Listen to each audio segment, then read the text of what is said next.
Hello and welcome to this O&DR Modurol video, Roof Console Removal and LED Upgrade. This is video 186 in our series of XK8 videos. In this video we're recording because we're replacing the headliner on our 1996 Jaguar XK8, and in order to do that we need to remove the roof console, and in doing so we'll do this video. The tools we used were actually a trim tool to actually remove the unit, simple as that. But we also took the time to upgrade the bulbs to LED. In order to do that you need T5 LED bulbs ×2 and a small flat screwdriver. If you want to replace the standard bulbs, they are a 6-watt T5 and the Jaguar part number is DBC 12440. We're going to split this video as per usual into several chapters or sections. First we're going to talk a little bit about trim colours, part numbers. We'll show you the locations before we take it off, so you know what you're dealing with, how the thing's actually held on to avoid any damage. We'll then look at removing it. We'll talk you through the bulb upgrade and also the extra devices you might be able to find inside your roof console. First of all, the trim colour then. Very simply, looking at the trim colour chart here of Classic, the Sport is very similar. There are only actually two colours of this particular component. It's either Oatmeal or Nimbus Gray. The part numbers then, the roof console that we have is HJ2021AC XXX, with basically the trim code, with a glass breakage sensor. There are other options for a garage door opener. We'll talk about that shortly.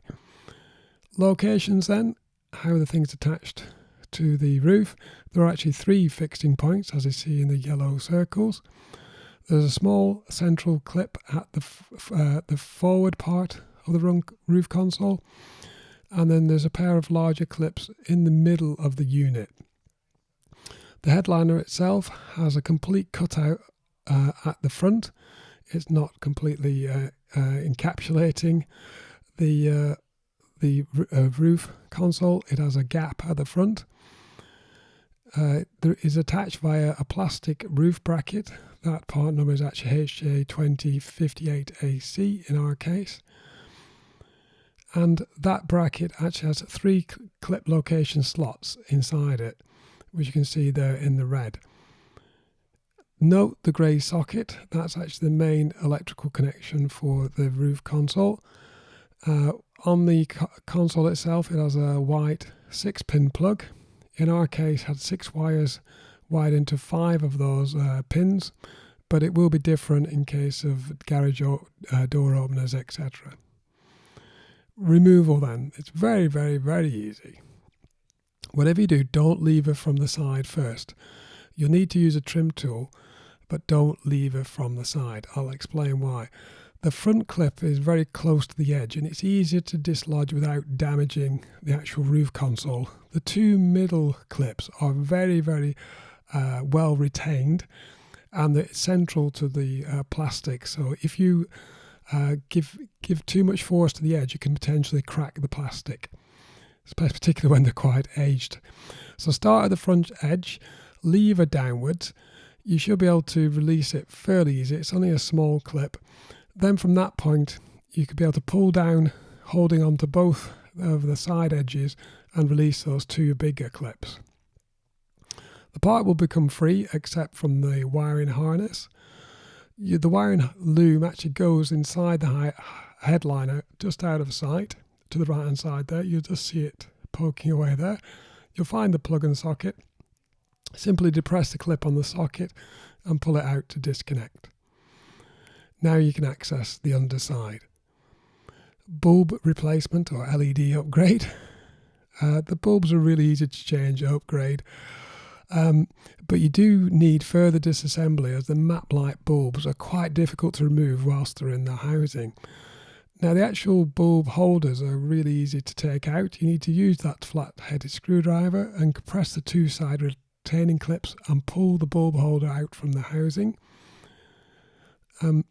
Once it's out, as you can see, it's much easier just to pull the bulb out and refit it.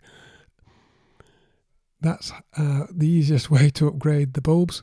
And the light level for LED, I can't overemphasize this, the light level from the LED bulbs makes them usable. The map light bulb 6 watts is practically useless. Extra devices you might find in there then. It can include a glass breakage sensor, as in case of mine, and a garage door opener. The glass breakage sensor is this rectangular piece of electronic box at the front there, and you can see the actual black glass breakage sensor poking out and pointing to the back of the car. That isn't a microphone or an alarm, it's actually just the glass breakage sensor, which in theory is part of the alarm. The garage door opener, if you have one, control box sits inside the area right in the centre of the roof console unit. This is an example with a garage door opener. There will be a big giveaway because on the underside you'll have a little extra piece on there with 3 buttons, depending on which garage door you're trying to open. There you go. If you want to take a look at more of our headliner videos, there's a playlist on our channel. I hope you find that useful if you're taking your car apart or upgrading your bulbs. Thank you very much for watching. Please like, comment, share and subscribe for more XK8 videos.